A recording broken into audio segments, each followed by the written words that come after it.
What's happening, everybody out there? This is your main man, Mark Fuller. Free World Order, another video archive for you. Topic of discussion is going to be it's going to be a short video.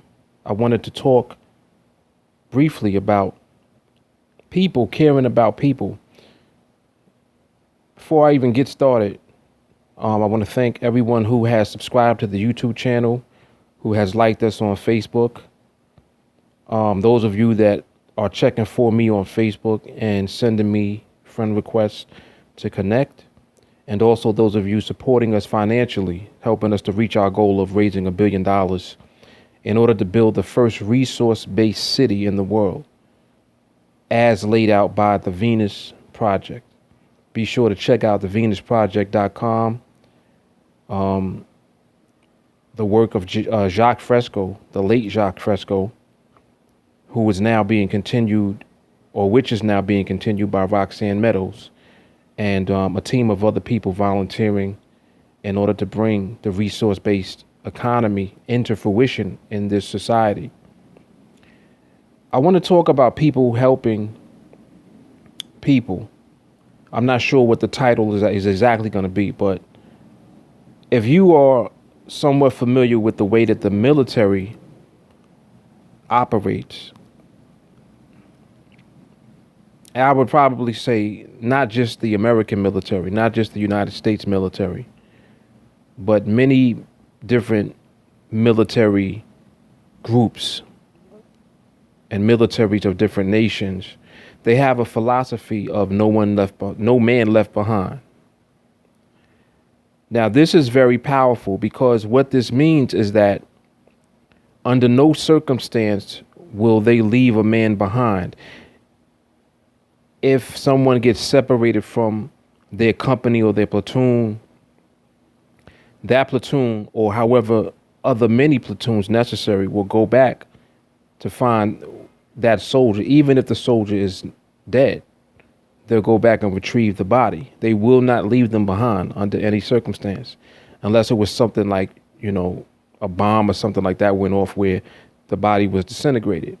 But aside from that, they're not leaving anyone behind. Now, that philosophy is very powerful because this is a philosophy that really should and can be, or I should say can and should be, adopted by humanity in general. People are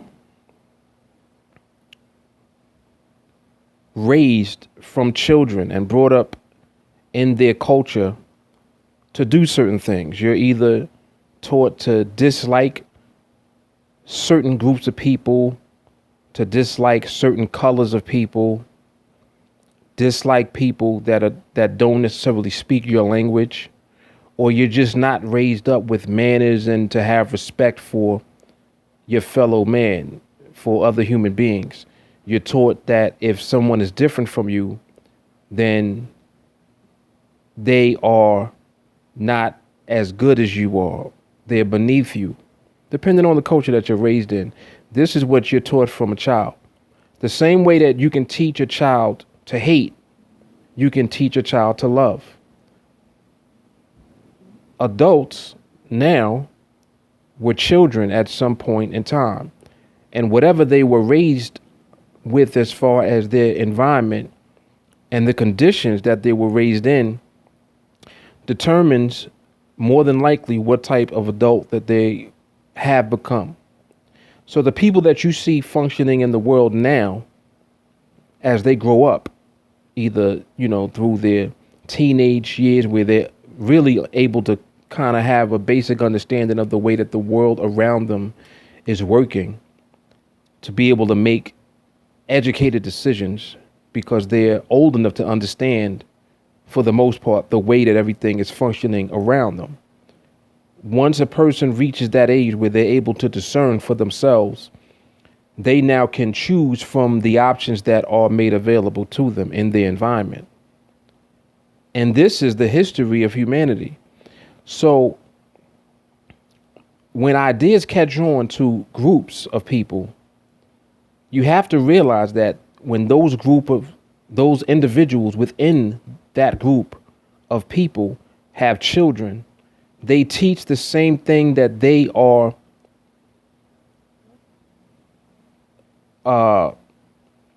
believing in or operating under to their children.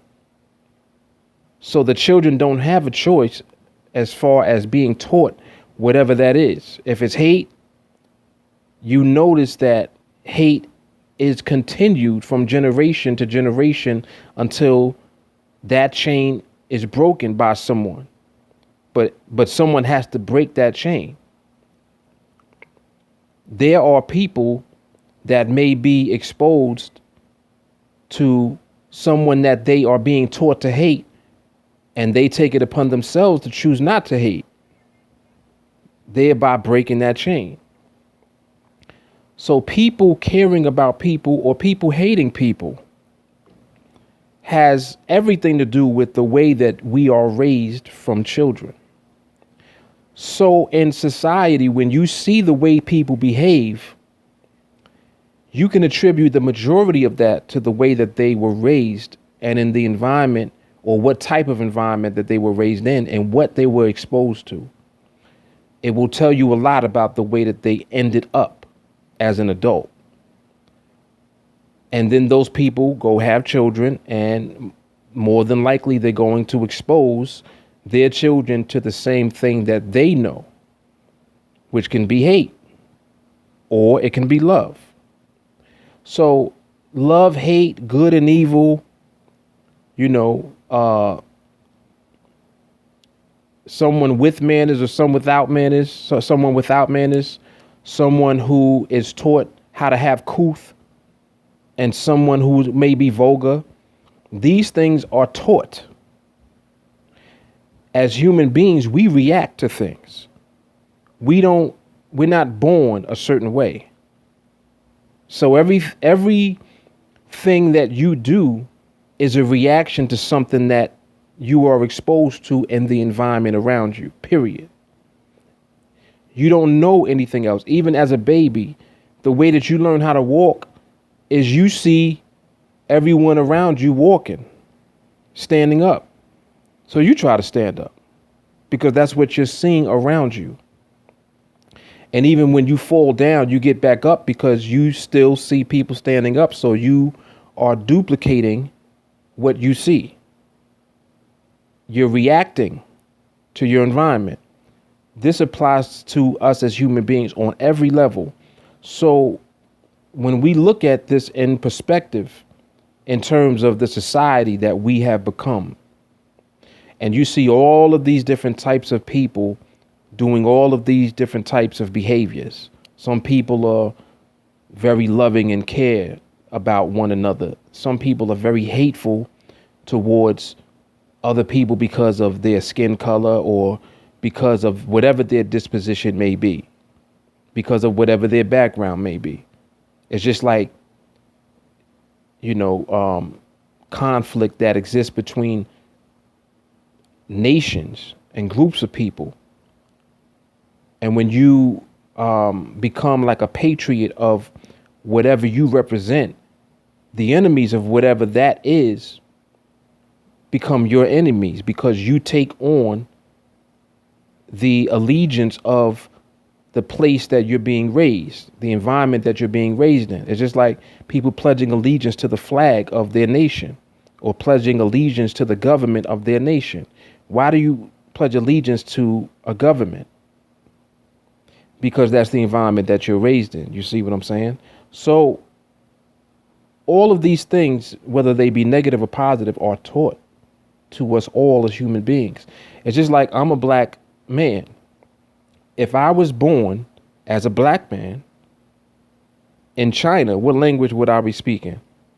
I would be speaking Chinese, just like everyone else in China.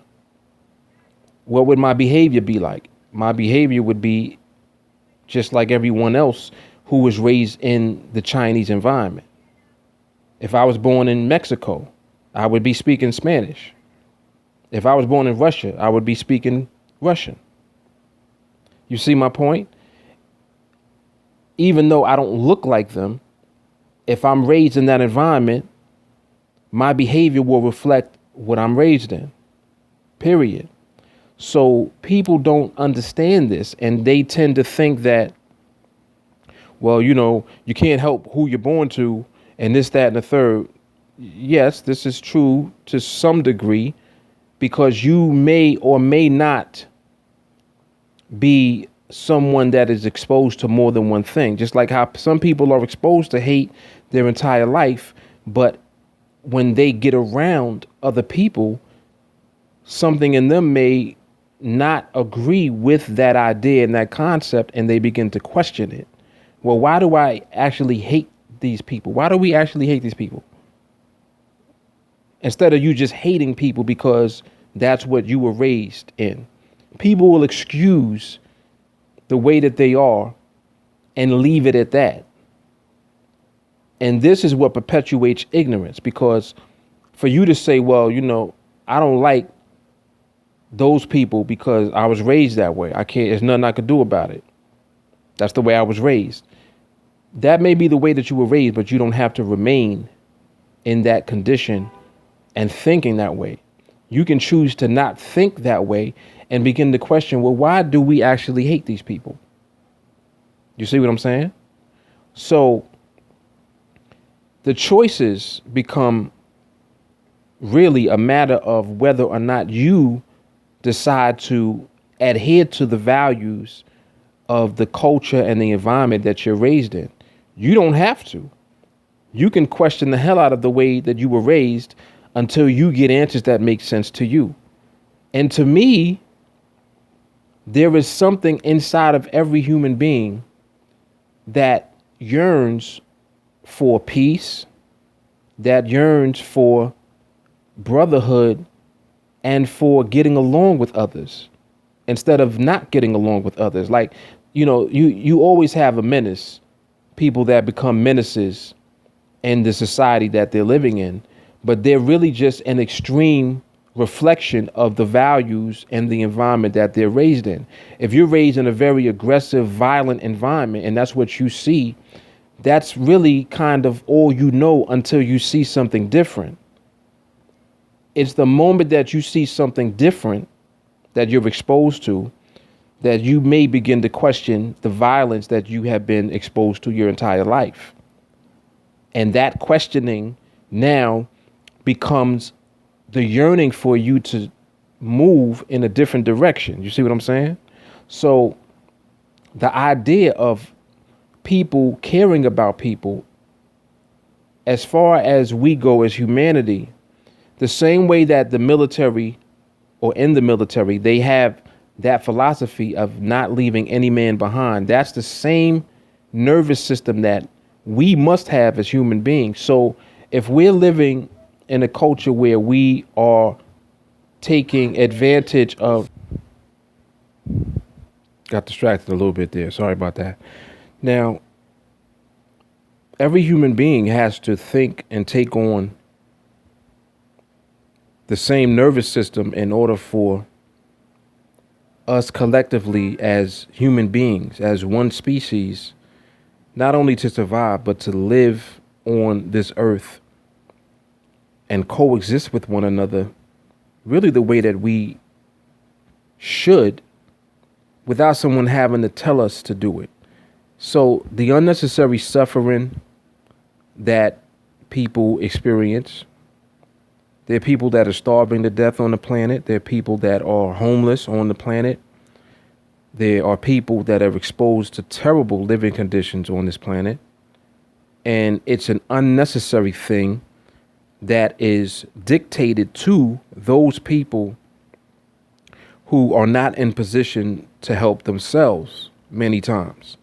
So if we think along that line, where it's no man left behind, then those of us who are in a position to help other people, we have to understand what is in place as far as systems go that are keeping people from experiencing life the way that we all should experience life, which is abundantly.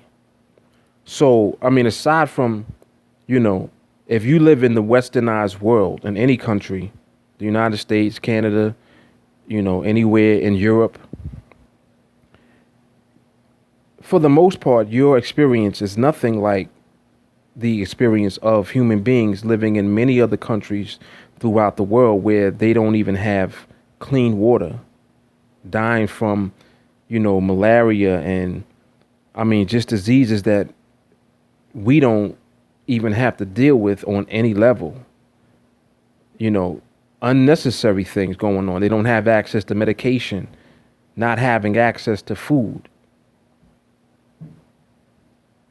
All of this is unnecessary human suffering, and there's really no way to try and save these people using the systems that we currently do, because these systems are not designed to provide for all people. These systems are not designed to provide adequately for human beings as a collective. On purpose, these systems are designed the way that they are to keep the system in place and keep everything that exists the way that it is, keep that in place, undisturbed. And it's irresponsible of those of us that come into knowledge. In other words, we see science and technology doing things that are changing the way that we're able to live. Science and technology can be used to ensure that no human being ever suffers again on this planet. It can be used to ensure that every human being has access to clean air, clean water, clean food, a relevant education, clean energy, and then we can go on from there. I mean, I haven't even gotten into the luxuries and all of the things that we have access to in the westernized world, where other human beings on the planet don't have access to clean water and food. It's a ridiculous disproportion that has to be addressed, and it cannot be addressed using the monetary system. There's no way, if you just think about it, it's like, what do? Oh, we see commercials with kids starving on television. You see flies flying around them. Some of them got big, stomachs from air. Their stomach is filled with gas, not food. Some of them are so skinny you can see their rib cages. Some of them are dying from, diseases because they're drinking dirty water. A lot of them are being, they living in countries that are manipulating the environment and the way that these people live and limiting the things that they have access to, and they have no way of doing anything about it on their own. There are charities that, are in position to some degree to help people, to some degree, but they are limited, again, because of the way that the systems in place are working. Governments limit the way that other, like the United Nations and other countries can intervene and help these people in those countries to actually get the help that they need. Like, there's restrictions put on interaction between nations.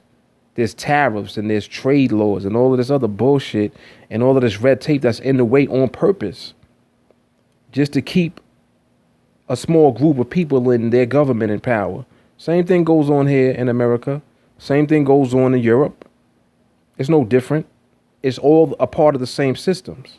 So until we actually see that we cannot do anything about it using the systems that we're using, it's going to continue to go on. It doesn't matter how wealthy people become here and how much money we give in donations to these charities and these organizations that are attempting to help people. It makes no difference how much of that goes on. It's never going to stop. It's not going to stop until we change the way that the systems are in place that we're using. We have to stop using money, because money is the way that they are able to manipulate people all the time. It's a system in place that allows a very small group of people who created the money system to manipulate everything. They control everything. They control you. They control the way that you think. They control the way that you behave. And they keep you enslaved, and in turn, they are keeping other people in other countries indirectly enslaved using money. People are starving in some of the richest areas on the planet in natural resources. How is that possible? How is that possible? You see what I'm saying? So obviously someone is keeping resources and access to those resources from people. That's a crime. And until you realize and you feel that pain yourself as a human being for these people who suffer unnecessarily, it's not going to change until you do something about it. That is exactly why I'm an advocate of the Venus Project, because the Venus Project is the only system that I have seen ever that addresses all of these issues from the perspective of providing for every human being, not providing just for some of us, not providing just for those who are willing to work on a job, not providing just for those who are willing to do certain things in order to earn money so that they can buy things that are manufactured within this system. That's the way that it's all set up now. It's consumerism. Major corporations create products for you to buy, advertise those products to you to get you to go to the store and buy them so that they can continue to milk all of the money out of the system and create profits for themselves. That's what happens with big oil. That's why we're not using energy that's clean. It's the reason why we're still using oil, because there's a lot of money in oil. And these corporations are not willing to give up any of that bread. And neither is the government, because they tax the corporations and they make money that way themselves. So it's not up to them. They're not going to stop this system. It has to be us that realizes that, you know what, we're all enslaved to this shit. And we're the ones that are going to be in position to stop this, because if we don't, it will continue to go on. It'll continue to plunder the planet, and it will continue to enslave us and ultimately lead to the extinction of life as we know it. You don't think that that's where it's headed? That's where it's headed. So anyway, let me get off of this. Mark Fuller. I'll name this video after I actually finish this video. I don't know what the title is going to be yet, but get yourself a monthly contribution plan, and definitely like us on Facebook, subscribe to the YouTube channel, and contribute financially to help us raise our first $1 billion so that we can build the first resource-based city. This is real. This is a real deal. If you're someone tired of seeing the way that humanity is and the way that things go on, everyday life, it's like it's like a facade that they are giving you. They're selling you dreams. They're selling you this imagery all the time of life as we know it being so great and so beautiful. They're showing you one aspect and one perspective of the way that things are. And they're doing it from the perspective of consumerism, really to get you to go to the store and buy some shit. That's what they want you to do. They want you to get a job, pay bills, and pretty much work your life away until you die. That's what they want you to do. That's the system that we have. And that's the system that has to be replaced. So the solution is using the resources of the planet to provide for every human being, leaving no human being behind. If you're not with that, then you're not human yourself. What else is there other than that? What else is there other than that? You getting rich? What are the chances of you getting rich in this system? You see my point? It's not designed for you to get rich. It's designed for you to get just enough. If that. Some people don't even have enough. Some people are not even exposed to the world that we're exposed to here in the westernized world. They never will be unless we do something about it. So let me get off this. Mark Fuller, Free World Order. I'll check y'all out in the next video. All right, Mark Fuller. Deuce.